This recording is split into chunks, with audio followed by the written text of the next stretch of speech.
교독해서 읽겠습니다. 히브리서 11장 12절에서 16절까지의 말씀입니다.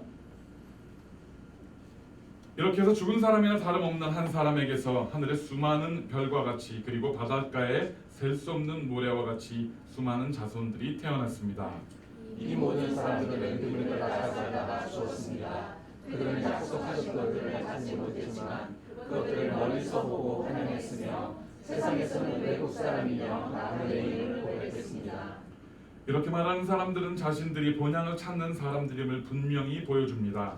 만일 그들이 떠나온 곳을 생각하고 있었다면 돌아갈 기회가 있었을 것입니다. 함께 있습니다. 그러나 그들은 이제 더 나은 곳을 사모하는데 그것은 하늘에 있는 것입니다. 그러므로 하나님께서도 그들의 하나님이라 불리는 것을 부끄러워하지 않으시고 그들을 위해 한 도시를 예비하셨습니다. 아멘. 앉으십시오. 하나님 감사합니다. 부족한 점 다 내세우셨습니다. 하나님 종의 연약함을 아시오니 이 시간 함께하여 주시고 성령의 능력으로 사로잡아 주셔서 오로지 하나님의 말씀만 대언하게 하여 주시옵소서. 듣는 이나 전하는 모든 이나 동일한 성령 가운데 하나 되게 하시고 우리의 마음속에 이 말씀이 인치심이 되어 우리의 삶을 변화시키게 하여 주시옵소서. 감사드릴 때 예수님의 이름으로 기도드렸습니다. 아멘. 이 세상에는 얼마나 많은 종교가 있을까요? 여러분들이 아는 이 세상에 있는 종교들, 조사에 의하면 이 세상에는 토착 신앙까지 합쳐서 약 4,200개의 종교가 있다고 합니다. 그 중에서 기독교, 유대교, 이슬람, 힌두교, 불교가 가장 큰 종교인데 그것을 세계 5대 종교라고 합니다.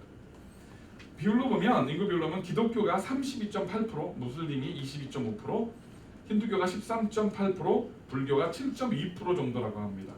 소속 종교는 다 합쳐서 11.8%인데 단일 종교는 아니라 제외하고요. 대신에 0.2%는 유대교가 거기 들어갔습니다. 비율로 따지면 무신론자를 제외하면 무엇이든지 간에 신앙을 갖고 있고 무엇인가를 섬기는 사람들이 전 세계의 인구를 봤을 때 10명 중에 9명이라고 합니다. 전 세계의 10명 중에 9명이 되는 사람들이 뭔가를 섬기고 있어요. 뭔가를 예배하고 있고 뭔가를 숭배하고 있습니다. 그 중에는 도저히 일반적인 상식으로 이해가 안 되는 것을 숭배하는 사람들도 있습니다. 우리도 예전에 우리 부모님 세대에 그랬었지만 예전 조상들이 동네 입구에 있는 오래된 나무, 무슨 돌멩이, 뭐 그런 것들을 섬깁니다. 심지어는 그 사탄을 숭배하는 사람들도 있습니다. 요즘에는 사탄을 신으로 숭배하는 사람들도 있어요. 이해가 안 가는 게 지금 과학 문명이 발달을 하고 물질 문명이 발달을 하고, 과학이 발달을 하면 할수록 신의 존재를 부정할 것이라 예상을 했는데 사실은 더 많은 사람들이 무언가를 붙잡고 매달리고 의지하려고 합니다. 그 사람들 보면 그 사이킥이라고 하죠. 미국에서는 사이킥, 한국에서는 점쟁이들입니다. 점쟁이를 찾아가서 자기가 앞으로 어떻게 살아갈 것인가, 내년에는 또 어떻게 되고 연말이 되면 미어 터진다고 합니다. 그다음에 팜 리더라고 하죠. 손금 보는 사람들, 미국에서도 많이들 사람들 있어요. 그것도 저것도 아닌 사람들은요, 심지어 그 핸드폰이나 신문에 나와 있는 오늘의 운세, 출근길에 한국에서 지하철 타고 가시는 분들 신문 보면서 다 오늘의 운세 이런 거라도 봐야 뭔가 직성이 풀리고 마음이 편해요. 아, 오늘 하루 운수가 좋겠구나. 아, 동쪽으로 가지 말란다. 서쪽으로 가면 귀인을 만난다든가. 이런 것들을 은근히 이렇게 사람들은 믿고 신뢰를 하는 경향들이 많이 있습니다. 왜 그럴까요? 왜 인간들은 이렇게 뭔가를 끊임없이 예배하거나 숭배하지 않으면 안 되고 왜 뭔가를 자꾸 그렇게 의지하려고 할까요? 그것은 아마도 인간들의 심령 속에는 물질 문명이나 지식이나 과학으로 채울 수 없는 그 무언가가 존재하기 때문에, 채워지지 않는 어떠한 공간이 존재하기 때문에 인간들은 그렇게 종교를 만들고 무언가를 숭배하지 않는가 싶습니다. 아까 말씀드렸다시피 전 세계 10명 중에 9명, 문화와 역사와 지역을 떠나서 인간들은 그렇게 무언가를 끊임없이 갈구하고 예배합니다. 그렇다면 우리는 그 빈 곳에 채우기 위해서, 그것을 채우기 위해서 무엇을 소망하며, 무엇을 갈구하며, 무엇을 예배하며 살아야 할까요? 오늘 우리는 말씀을 통해서 이 세상에 4,200개가 넘는 종교들이 채워주지 못하는 그 놀라운 진리와 은혜, 그 복음, 축복을 우리에게 허락하신 하나님, 그분이 어떤 분이신지, 또 우리는 그렇게 어떻게 신앙생활을 살아가야 되는지를 말씀을 통해서 은혜를 나누기를 원합니다. 오늘 본문은 죽은 사람이나 다름없는 한 사람에게서 하늘의 수많은 별과 바닷가에 셀 수 없는 모래와 같은 수많은 자손들이 태어났다라고 기록을 하고 있습니다. 이렇게 해서 죽은 사람이나 다름없는 한 사람에게서 하늘의 수많은 별과 같이 그리고 바닷가에 셀 수 없는 모래와 같이 수많은 자손들이 태어났습니다 라고 기록합니다. 여기서 죽은 사람이나 다름없는 한 사람은 누구이죠? 누굽니까? 아브라함입니다. 저 여러분이 너무나 잘 아는 믿음의 조상이라고 불리는 아브라함입니다. 아브라함은 75세 때 하나님의 부르심을 받고 100년을 하나님과 동행하면서 살았습니다. 우리는 말씀을 통해서 아브라함이 믿음의 조상이고 수많은 축복을 하나님부터 누린 사람, 그리고 그것들을 자손들에게 전해준 정말 축복의 통로라는 것을 너무나 잘 알고 있습니다. 그래서 믿음이 조금이라도 있는 사람들은 기도할 때 하나님이 아브라함에게 주신 축복을 우리에게도 주시고, 아브라함과 이삭과 야곱의 하나님 우리에게도 그런 축복을 달라고 우리는 많이 기도합니다. 여러분들도 아브라함의 축복을 받기를 원하십니까? 믿으세요? 받으시길 원하세요? 알겠습니다. 그러면 제가 아브라함이 어떻게 그런 축복을 받았는지 비결을 알려드리겠습니다. 자, 여러분들이 지금까지 해오시던 비즈니스, 여러분들이 잘 다니시던 직장, 여러분이 사는 집, 여러분의 차, 여러분의 전 재산을 처분해서 지금 아리조나나 네바다 사막으로 떠나십시오. 예? 이게 무슨 말씀이에요, 목사님? 복 주신 다음에 아브라함의 축복을 받게 해주시는 비결을 알려주신 다음에 잘 지내던 내 비즈니스와 내 사업과 내 가정과 잘 세를 다운 데서 이제 좀 먹고 살만한데 그걸 다 팔아서 처분하고 뭐 어디 사막으로 떠나라뇨. 이게 말이 안 되지 않습니까? 말이 됩니다. 아브라함이 그랬어요. 하나님께서 아브라함에게 창세기 12장 1절에서 이렇게 말씀하십니다. 여호와께서 아브라함에게 말씀하셨습니다. 내 고향, 내 친척, 내 아비의 집을 떠나 내가 내게 보여준 땅으로 가거라. 개혁개정에 이렇게 나오죠. 내 본토 친척 아비의 집을 떠나서 내가 내게 지시한 땅으로 가라. 이렇게 기록되어 있습니다. 하나님에서 잘 적응해서 잘 살고 있어요. 그냥 뭐 그렇게 큰, 그때만 해도 큰 부자는 아니었지만 먹고 살만하고 안정되게 잘 살고 있었어요. 그런데 어느 날 갑자기 하나님께서 네가 갖고 있는 거 다 정리, 재산 다 팔고 다 정리해서 내가 지시하는 곳으로 가라. 그런데 어딘지 말씀 안 하셔서 그냥 가라 그러셨어요. 그러니까 이 말씀을 듣고 어떻게 합니까? 아브라함이 실제로 정리해서 떠나요. 출발을 합니다. 자, 하나님의 말씀에 순종해서 떠났어요. 하나님이 야, 내가 지시한 땅, 축복의 땅이 있으니까 다 정리해서 가라. 뭐 할렐루야 그러고 다 정리해서 떠났습니다. 그러면 이제 좋은 일이 있어야 되겠죠. 축복의 땅이 기다리고 적과 끓이 흐르는 땅이 기다리고 하나님의 놀라운 축복을 이제 만나야 될 겁니다. 그런데 그렇지가 않아요. 창세기 12장 10절에 보면 이렇게 나옵니다. 그 땅에 흉년이 들었습니다. 기근이 심했기 때문에 아브라함은 이집트로 내려가서 얼마간 살았습니다. 라고 기록이 나옵니다. 하나님의 말씀에 순종해서 안정되게 잘 살고 있던 걸 정리해서 떠났는데 축복은커녕 기근을 만나서 다 죽게 생긴 거예요. 그래서 어쩔 수 없이 애굽으로 피난을 갑니다. 그리고 애굽으로 들어가서 저 여러분이 잘 아는 사건이 하나 일어납니다. 뭡니까? 자기 아내 사라를 바로에게 후궁으로 들여보내려고 합니다. 우리가 말하는, 우리가 일컫는 믿음의 조상 아브라함이 자기 살겠다고 자기 아내를 바로에게 후궁으로 들여보내요. 팔아버리는 겁니다. 쉽게 얘기해서 먹고 살아야 되니까 쌀과 아내를 맞바꾸는 일을 아브라함이 하는 겁니다. 한 번은 그렇다 쳐요. 뭐 너무 다급하니까 실수할 수도 있겠지. 그런데 창세기 20장에 보면 또 합니다. 똑같은 짓을. 누구에게요? 아비멜렉에게. 또 아내를 누이라고 속이고 또 갖다 바쳐요. 믿음의 조상 아브라함의 적나라한 모습입니다. 다른 비결 하나 알려드리겠습니다.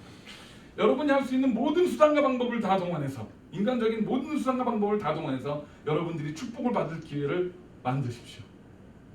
에? 하나님이 주시는 축복을 받게 해주신 다음에 무슨 내가 갖고 있는 모든 인간적인 방법과 수단을 동원해서 축복을 만들려고 하십니까? 말이 안 되지 않습니까? 말이 됩니다. 우리의 그 위대한 믿음의 조상 아브라함이 그렇게 했습니다. 하나님께서 분명히 아브라함에게 뭐라고 약속하셨습니까? 그에게 하늘의 별보다, 그리고 바다의 모래보다 수많은 자손을 허락하시겠다 약속하셨습니다. 그리고 그것을 누구에게부터 낳게 만들어 주신다고 하셨어요? 아내 사라에게서. 하나님 약속하셨습니다. 그런데 우리의 믿음의 전 아브라함은 고작 10년을 못 기다리고 어떻게 합니까? 자기의 머리를 써서 사라의 첩 하갈에게서 자식을 만듭니다. 그 아들의 이름이 이스마엘. 전하는 바에 따르면 그 이스마엘이 지금 팔레스타인 지역의 사람들 또 지금 그 무슬림들의 조상이라고 합니다. 그래서 그들과 지금 유대인들은 수천 년이 지난 지금까지도 피를 흘리면서 싸우고 있어요. 그 아브라함의 축복이 내 것이다, 이 땅이 내 것이다, 이러고 아직도 싸우고 있어요. 이런 모습을 보면요, 과연 아브라함이 믿음의 조상이라는 칭호가 어울릴 만한 삶을 살았는가, 우리는 다 생각해 보게 됩니다. 너무나 인간적이지 않나요? 얼마나 부족한 모습입니까? 그렇다면 아브라함이 과연 그의 삶 때문에, 그의 행위 때문에 과연 그렇게 축복받을 만한 일을 했고 살았기 때문에 하나님께서 아브라함을 믿음의 조상으로 삼으셨을까요? 그렇지 않습니다. 실수투성이인 아브라함의 삶 때문이 아니라 하나님은 아브라함 속에 있는 믿음, 하나님을 향한 그 믿음과 그 소망을 보고 계셨습니다. 하나님의 약속을 신뢰하고 하나님이 가라 하셨으니까 보이지는 않지만 무작정 떠나는, 어떻게 보면 무모하지 맹목한 그 신앙을 하나님은 보셨고 그 신앙을 축복하셨다는 겁니다.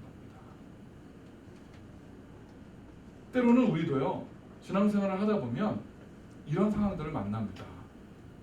내가 도저히 할 수 없는 것 같은 상황. 하나님, 나요 정말 우리 집 몰개지 내고 폐먼 내고 애들 학비 내고 이거 다 내고 나면 정말 남는 게 없어요. 하나님, 어떻게 무슨 헌금을 내고 선교 헌금을 내고 무슨 11조를 말도 안 되는 11조만 하나님, 우리 지금 몰개지입니다. 자동차 폐먼 못해요. 하나님, 내가 지금 너무 시간도 없고 바쁘고 내 육신이 지친데, 몸도 너무 허약한데 무슨 교회에 나가서 예배를 하고 공예회마다 참석하고 하나님을 찬양하고 봉사하고 헌신하고 무슨 성도들 섬기라고 합니까? 하나님, 나 한 발자국도 못 나가요. 우리 이렇게 말합니다. 우리는 우리의 신앙이 내 상식과 내 생각과 내 인간적인 방법과 모든 것이 합리적일 때에 비로소 우리는 액션을 취하려고 합니다. 내가 이해가 되고 합리적일 때만이 말씀에 순종하려고 합니다. 그런데 우리가 상식적으로 이해가 되고 합리적이고 우리가 모든 것이 그냥 가능한 순간에서 우리가 하나님 말씀에 순종한다고 하면 그 안에서 하나님의 역사하심과 기적이 나타나지 않습니다. 때로는 정말 무모한 상황 가운데서 우리가 하나님께 믿음으로 나아갈 때에 그곳에서 하나님이 역사하시고 기적을 보이시고 하나님의 일을 행하시는 분이라는 것을 우리는 믿으셔야 하는 것입니다. 아브라함은 도저히 나아갈 수 없는 환경이었어요. 너무나 편안했어요. 하나님에서 너무 살기 좋았습니다. 풍요롭고 비옥했고요. 도저히 거기서 잘 살면 그냥 편안하게 살다가 자기 늙어 죽을 수 있었어요. 하나님이 가라 하시니까 어디로요? 목적지 모릅니다. 가라 하니까 보따리 싸서 이고지고 떠났습니다. 오늘 본문은 바로 아브라함이 믿음의 조상이 될 수 있었던 그 비결과 그의 삶의 모습에 대해서 사도 바울이 설명을 해주고 있는 것입니다. 오늘 본문에 이렇게 기록합니다. 11장 15절에 만일 그들이 떠나온 곳을 생각하고 있었다면 돌아갈 기회가 있었을 것입니다. 라고 기록을 합니다. 사람들은 저와 여러분들은 누구나 나고 자란 곳을 그리워합니다. 고향이라고 합니다. 고향. 그래서 자기가 나고 자란 곳으로 돌아가고 싶어하는 본능들이 있습니다. 동물들도 마찬가지입니다. 연어 같은 물고기들은 수천 마일을 헤엄치고 바다에서 살다가 결국 자기가 태어났던 곳으로 돌아와서 알을 낳고 죽습니다. 그걸 우리가 귀소 본능이라고 합니다. 돌아가고자 하는 귀소 본능을 가지고 있습니다. 그런데 그것은요, 우리의 육신뿐만이 아니라 우리의 영혼도 마찬가지입니다. 우리 영혼도 어딘가 우리가 왔던 곳으로 돌아가고자 하는 그러한 열망을 끊임없이 갖고 있습니다.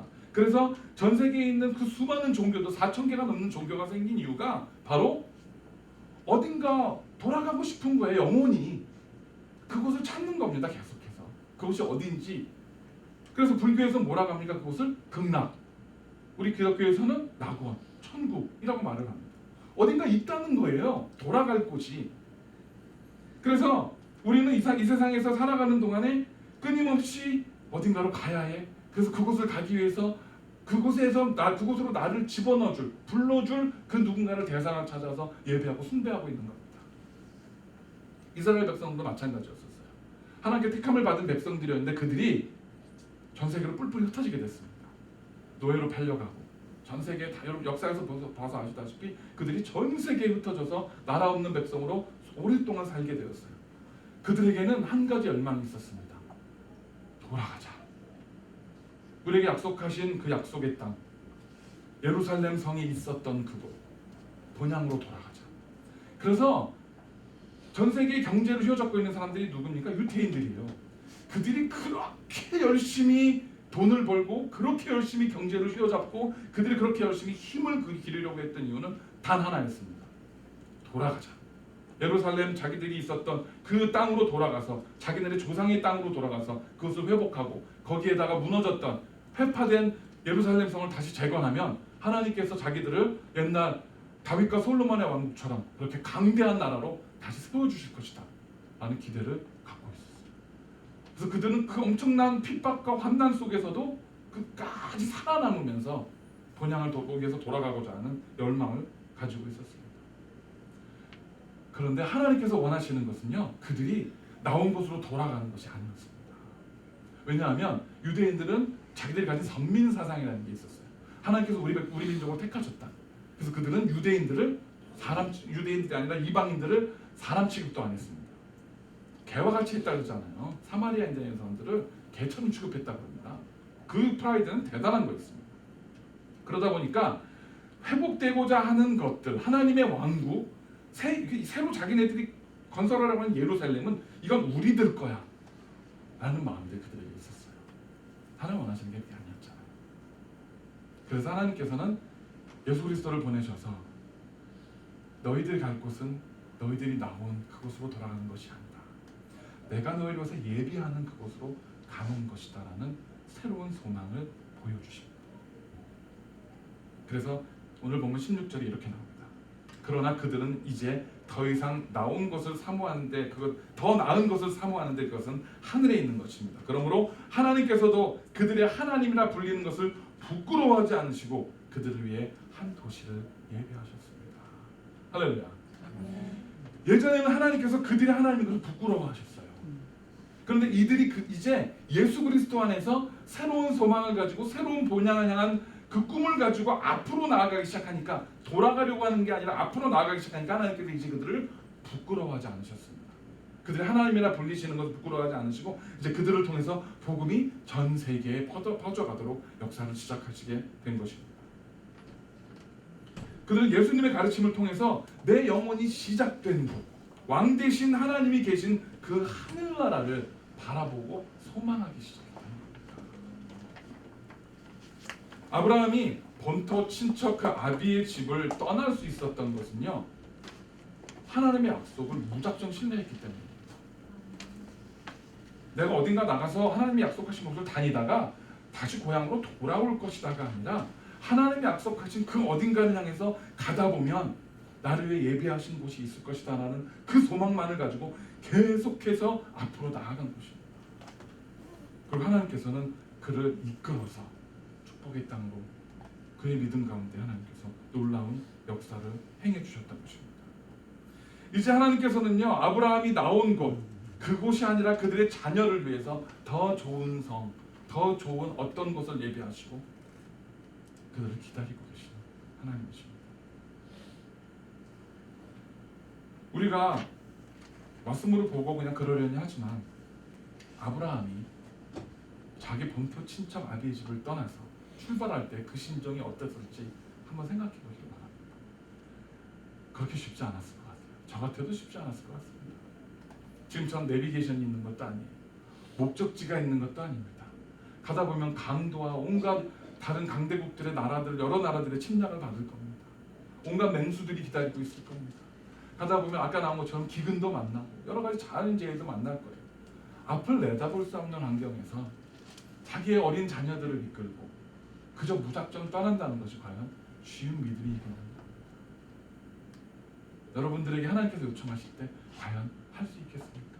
저 같아도 쉽게 떠나지 못할 것 같아요.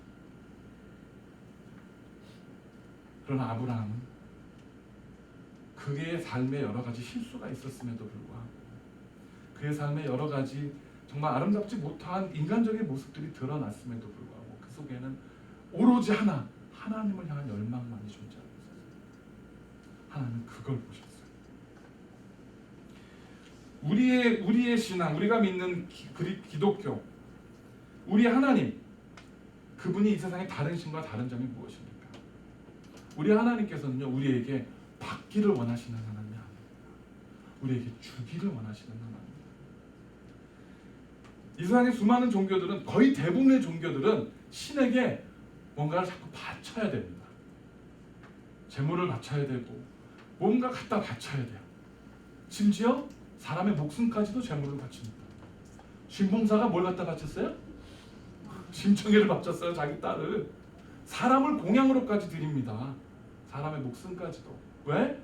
그렇게 바쳐서 신의 환심을 사야만 자기네들이 복을 받을 수 있고 자기들이 뭔가 또 어떤 곳으로 돌아갈 수 있다고 생각을 하기 때문에 끊임없이 갖다 바쳐야 돼요. 그게 아니면 어떻습니까? 우리 불교나 힌두교에서 얘기하는 우리는 태어나면 다시 돌아갑니다. 어디론가. 윤회라고 합니다. 태어나서 우리가 이 땅에 살아가는 동안에 좋은 일을 많이 하고 덕을 쌓고 살면 우리가 죽으면 다음에 왕이나 왕비나 공주나 이런 걸로 귀족으로 태어날 것이고 사는 동안에 죄를 많이 지으면 다음 생에 개나 고양이나 소나 짐승으로 태어날 것이다. 윤회를 이야기합니다. 참 소망이 없어요. 여러분들 여기서 이 땅을 살다가 죽었는데 다음 생에 내가 개나 고양이나 무슨 쥐나 이런 걸로 태어난다고 생각해 보세요. 소망이 있나? 그런데도 불구하고 그걸 믿는 사람들이 수십억 명이 돼요. 그거를 진리라고 믿고 따르는 사람들이. 또 우리 하나님은 어떠십니까? 우리한테 뭔가 받기를 원하세요? 아니에요. 아브라함을 위해서, 그들의 자녀들을 위해서 아름다운 성, 새로운 성 예루살렘을 준비해놓고 기다리신다고 그러셨어요. 그것뿐이었습니까? 저 여러분을 위해서 무엇까지 내주셨어요? 당신의 독생자 아들까지 내주셨어요. 신봉사는 심청이를 신을 위해서 바쳤지만 우리 하나님은 당신의 아들 우리를 위해서 내주셨어요. 이게 우리 하나님이에요. 이게 우리가 믿는 복음입니다. 우리 하나님이 이런 분이시라는 거예요. 이 세상에 그 어떤 신이나 어떠한 종교도 감히 비교할 수 없는 우리를 향한 사랑과 하나님의 그 놀라우신 은혜가 바로 이렇게 깊은 곳에 자리 잡고 계시는 우리 하나님이잖아요. 우리가 하나님께 축복받을 수 있는 비결, 아브라함의 그 축복을 우리가 이어받을 수 있는 비결은 딱 하나가 있습니다. 우리의 재물과 권세와 권력과 여러분들의 미모와 그런 게 아니에요. 뭡니까? 예수 그리스도. 오로지 예수 그리스도. 그분만이 우리와 하나님의 끊어진 관계를 회복하고 우리로 하여금 그곳에 들어갈 수 있는, 우리에서 예비하신 곳에 들어갈 수 있는 조건과 자격을 우리에게 허락해 주신 것입니다. 그래서 하나님께서는 예수 그리스도를 통해서 예수 그리스도를 우리의 구세주로 믿는 자들이 이제는 더 이상 창조주와 창조물, 피조물이 아니라 아버지와 자녀의 관계로 회복하시기를 원하시는 것입니다. 우리가 어떤 우리를 창조한 창조주, 어떤 신과 우리는 피조물의 관계가 될 때 우리는 끊임없이 뭔가 갖다 바치고 섬길 수밖에 없어요. 그런데 하나님께서 예수 그리스도에서 우리의 지위를 올려주셔서 아버지와 아들의 동등한 관계, 아버지와 자녀의 동등한 관계로 만들어주셨다는 거예요. 아버지와 자녀의 관계가 회복되면 어떠한 특권이 있고 어떠한 일이 나타납니까? 디도서에 보면 이렇게 기록이 되어 있습니다. 디도서 3장 4절부터 7절에 그러나 우리 구주 하나님의 자비와 사랑이 나타났을 때 그분이 우리를 구원하셨다. 이는 우리의 의로운 행위 때문이 아니라 오직 그분의 자비 때문이다. 그분은 거듭나게 씻어주시고 성령의 새롭게 하심으로 인해 구원하셨다. 우리 구주 예수 그리스도로 인해 그분이 우리에게 성령을 풍성하게 부어주셨는데 이는 우리가 그분의 은혜로 의롭게 돼 영생의 소망을 따라 상속자들이 되게 하려는 것이다. 아멘. 할렐루야. 우리에게 무엇을 되게 하려고 하신다고요? 상속자들입니다. 우리는 상속자들입니다. 상속자는 아버지의 것을 물려받을 자격이 있습니다. 피상속인은 그의 행위나 그의 지위나 그가 가지고 있는 무엇 때문이 아니라 아버지 상속인과의 혈연 맺어진 관계 때문에 물려받을 수가 있습니다. 그런데 예외도 있습니다. 단지 혈연 때문이라고 해서 무조건 상속을 받을 수 있는 건 아니에요. 예외는 뭡니까? 상속인이 피상속자를 선택할 때 바뀝니다. 그래서 우리 보면 특히 미국 사람들이 그런 짓 많이 하잖아요. 자기가 키우던 애완동물 개, 고양이한테 재산을 다 물려줘 버립니다. 그래갖고 고양이 한 마리가 변호사도 데리고 있고 회계사도 데리고 있고 저택에 살아요. 고양이 한 마리가 재산을 물려받아가지고 어떻습니까? 자식이라 할지라도 상속인이 피상속인을 지명해버리면 상속의 조건이 바뀝니다. 굉장히 중요한데요. 우리는 어떤 순간에 교회에 나와서 예수 그리스도를 믿습니다. 구주로 시인을 해요.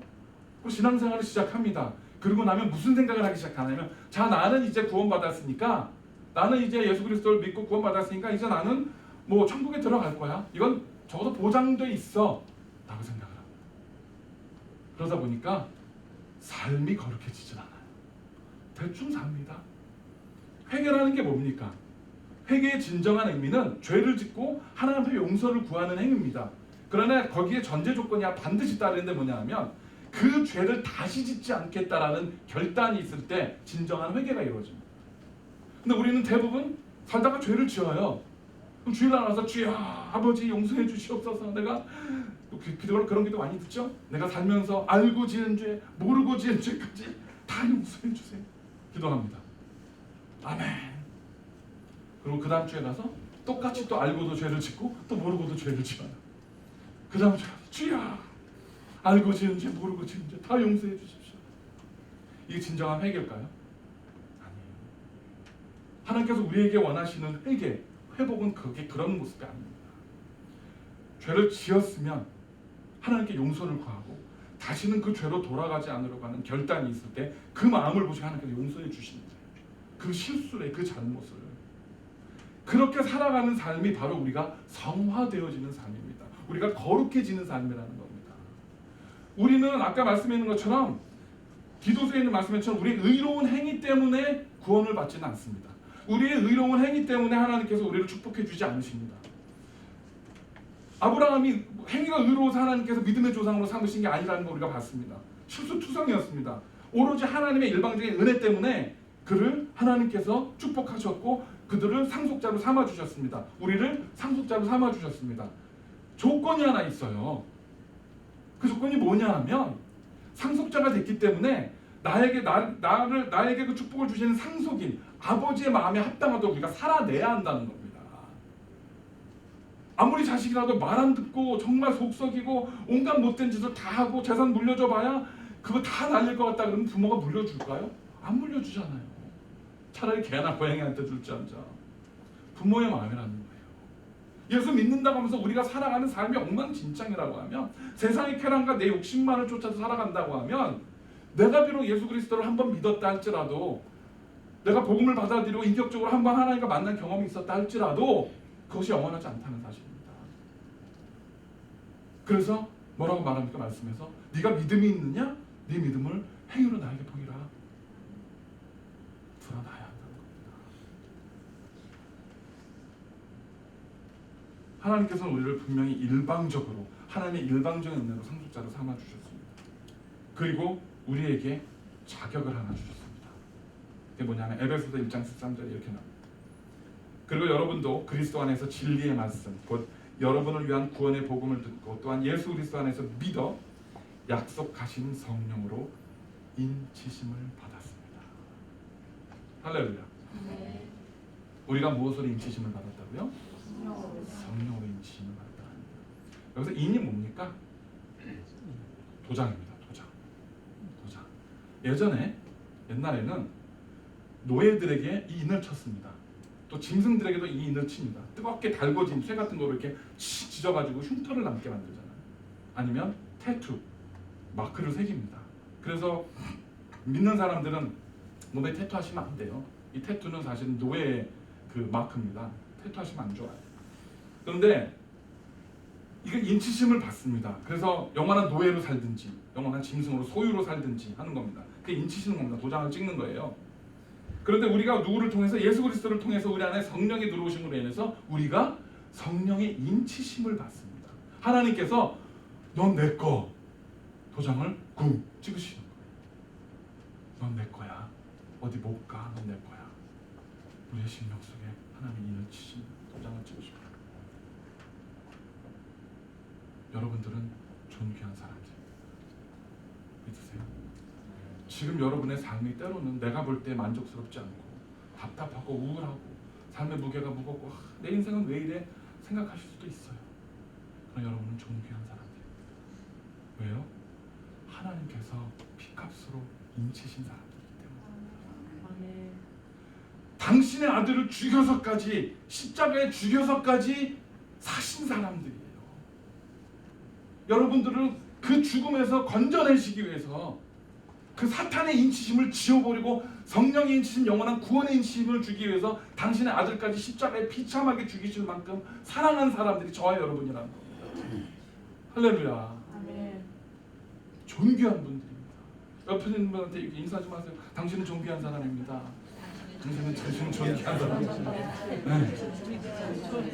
네. 존귀한 사람입니다.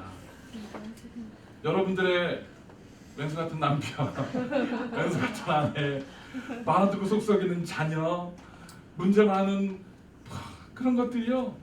그러나 그들도 존귀한 사람이에요. 사랑하세요. 섬기시고 존경하시고. 왜냐하면 당장은 지금 여기 사는 동안 내 아내고 내 남편이고 내 새끼지만 하나님이 사랑하시는 존귀한 영혼들이기 때문입니다. 이렇게 성령 충만함으로 인치심 받아서 상속자의 권한을 누리시며 사는 저렴이 되시기를 간절히 축원합니다. 말씀을 정리합니다.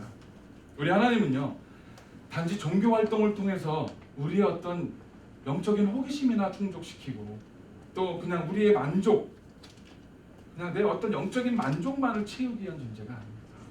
우리 하나님께서는 지금도 살아계셔서 저 여러분들과의 관계를 회복하시고 대화를 나누시고 기도 가운데, 말씀 가운데, 찬양 가운데 저 여러분들의 인격적인 관계를 이어가시기를 원하시는 하나님인 것입니다. 이 세상은 우리가 잠깐 지나가는 곳이에요. 뭐 70년, 80년, 강건해야 80년 산다고 성경에서 말씀하잖아요. 잠깐 지나가는 곳입니다.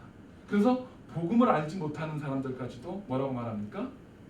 인생은 나그네 길. 어디서 왔다가 어디로 가는가. 노래를 합니다. 인생은 나그네 길. 몰라요. 세상 사람들은 몰라요. 자기들이 어디로부터 왔고 어디로 가는지 모릅니다. 그러니까 이 땅에 사는 인생이 참 허망해요. 허망합니다. 허탈하다고 이야기해요. 안타깝게도 우리가 그렇게 축복을 많이 받았다고 믿는 솔로몬 왕조차도 마지막 떠날 때 뭐라 그랬어요? 헛되고 헛되니 모든 것이 헛되다. 그 많은 부귀와 영화와 온갖 권세를 다 누린 왕조차도 이 땅을 떠날 때 헛되고 헛되다 그랬어요. 왜요? 그에게는 천국을 향한 소망을 잃어버렸기 때문에. 제가 지난번에 말씀드렸습니다. 솔로몬 왕부터 그 자손 때부터 이스라엘 왕국이 분열이 되고 멸망의 길을 걷기 시작했다고 말씀을 드렸습니다. 왜냐하면 솔로몬 왕이 아까 말씀드린 대로 인간적인 방법으로 자기 왕국을 유지하고 권력을 유지하기 위해서 수많은 후궁들을 들였어요. 수많은 아내들을 들이면서 그들이 믿었던 이방신들을 섬기기 시작했습니다. 그에게 하나님을 향한 소망이 사라졌어요. 천국을 향한 소망이 사라졌습니다. 자기가 누리는 복과 은혜가 어디서 왔는지 잃어버렸어요. 그래서 그가 떠날 때 모든 것이 헛되다 라고 남겨놓고 떠났습니다. 우리가 태어나면 한 번 죽는 것은 정한 이치. 누구나 죽잖아요. 우리가 잘 아는 최근에 스티브 잡스, 얼마나 돈이 많은 사람입니까? 전 세계에서 가장 부자였잖아요. 그 사람이 가진 돈을 우리가 100불짜리만 쌓아놔도 그거 살다가도 죽을 때까지 다 못 쓸 정도로 재산이 많았다고 하잖아요. 그런 사람들, 그 많은 돈이 있으니 이 전 세계에 있는 온갖 의사들, 뭐 정말 최고의 의료진들과 최고의 약이나 최고의 기술들을 쓰지 않았겠습니까? 생명을 연장하기 위해서. 그도 떠났어요. 진시황 진시황이 자기가 왕권에 오른 뒤에 천하를 승이라고 왕권에 오른 후에 그가 죽을 때까지 한 일이 뭐였습니까? 불로초 찾아다녔어요. 불로초. 죽지 않으려고, 늙지 않고 죽지 않으려고 불로불사 불로초 찾아다녔습니다. 자기의 모든 권력을 동원해서 조금이라도 더 살아보겠다고. 우리는 태어나서 이 땅을 살다가 어딘가 가야 합니다. 말씀은 이렇게 우리에게 들려주고 있습니다. 히브리서 9장 27절. 한 번 죽는 것은 사람들에게 정해진 일이며 그 후에는 심판이 있습니다. 한 번 죽는 것은 정해진 이치요 그 후에는 심판이 있다. 여기에 혀 있는 저나 여기 앉아 계신 여러분이나 이엠이나 저기 있는 우리 아이들이나 바깥에 지금 돌아다니는 모든 사람들이나 반드시 한 번 거쳐야 하는 곳이 있습니다. 어디예요? 심판의 자리입니다. 심판의 자리. 아무리 돈이 많아도, 아무리 권력이 많아도, 아무리 이 땅에서 누린 지위와 인기가 많아도, 여러분들의 미모가 아무리 출중해도 절대 피해갈 수 없습니다. 그 자리에 반드시 사야만 합니다. 그곳을, 그 심판의 자리를 피해갈 수 있는 유일한 방법이 하나 있습니다. 뭡니까? 예수님. 예수님만이 우리가 그 심판의 자리를 피해갈 수 있게 해주십니다. 우리 인생의 삶의 모든 순간들을 하나님께서 백보자 심판 앞에 펼쳐놓으시고, 자, 너 어떻게 살았는지 한번 보자. 이 땅 살아가는 동안에 네가 어떻게 살았는지 한번 보자 하실 때 그걸 피해갈 사람이 있을까요? 아무도 없어요. 저도 뭐 피해갑니다. 그거 생각만 해도 끔찍합니다. 제가 살아왔던 삶을 하나님하고 같이 예수님 계시고 모세도 와 있고 막 다윗 왕도 와 있고 다 어디 보자 이러고 제 삶을 펼쳐놓는다 그러면 저는 끔찍해요. 네. 우린 다 그렇습니다. 그런데 하나님이 쫙 펼쳐놓으셨을 때 예수님이 와서 덮으십니다. 아버지, 얘는 내가 알아요. 내가 아는 애인데 잘하는다. 돈에 집어넣어 주셔도 돼요. 네. 백, 우리 백. 그렇죠. 예수님이 그거 약속하셨죠. 우리의 중보자 되시고 보혜사 되시고 우리의 변호인이 되신다고 약속해 주셨잖아요. 그분을 믿고 가는 겁니다. 보좌 앞에 섰을 때 딱 두 개로 갈라집니다. 두 곳 중에 한 곳을 가야만 합니다. 한 곳은 영원한 불과 유황불이 타고 영원히 꺼지지 않는 그 불 속에서 영원히 고통을 받아야 하는 곳입니다. 우리가 말하는 지옥입니다. 이 세상에서 이 짧은 인생 사는 동안 내 인생의 쾌락과 내 인생의 즐거움과 세상의 권력과 세상이 주는 부귀와 영화에 취해서 살다 보면 우리는 그것으로 갈 수밖에 없습니다. 또 한 곳은 어디예요? 아까 말씀에서 얘기하신 우리를 위해서 예비하신 그곳, 저와 여러분을 위해서 준비해 놓으신 그곳, 천국이 우리를 기다리고 있습니다. 그곳에는 눈물이 없습니다. 슬픔이 없습니다. 근심과 걱정과 염려와 고통과 아픔이 없습니다. 호련히 우리가 변화될 것입니다. 그렇죠? 그 천국을 소망하고 그 자리에 들어가는 겁니다. 그 자리에 들어갈 수 있는 조건은 성령의 인치심을 받은 자들만 들어갈 수 있습니다. 성령의 인치심을 받으세요. 성령 충만하시기 바랍니다. 그리고 마음 먹고 나서 이곳에서 예배하시고 하나님께 영광을 돌리시기 바랍니다. 천국에서 우리의 삶이 지금 이곳에서 우리의 예배를 통해서 훈련이 되어지는 겁니다.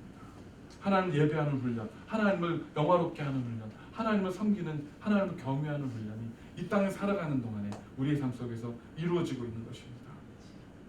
여러분의 선택은 무엇입니까? 어디로 가고 싶으세요? 어디로 가고 싶으세요? 천국입니다. 같이 가십시다. 오늘 보면 14절 이렇게 말씀합니다. 이렇게 말하는 사람들은 자신들이 본향을 찾는 사람들임을 분명히 보여줍니다. 할렐루야. 아멘. 여러분은 본향을 찾는 사람들이십니까? 아멘. 본향으로 가고 싶어 하시는 분들이십니까? 아멘. 본향을 향해서 걸어가고 있는 분들이십니까? 아멘. 할렐루야. 우리도 본향을 향해서 가는 사람들입니다. 이제 하늘의 집, 우리 하나님께서, 우리 예수님께서 예비해 놓으신 그곳에 가면 문 앞에 여러분들 이름이 딱 붙어 있을 거예요. 이렇게 그곳을 향해서 소망을 가지고 갑시다. 때로는 앞이 보이지 않을 때도 있어요.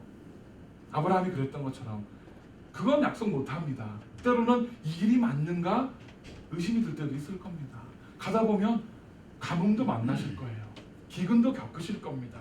강도도 짐승도 덤벼들겠죠.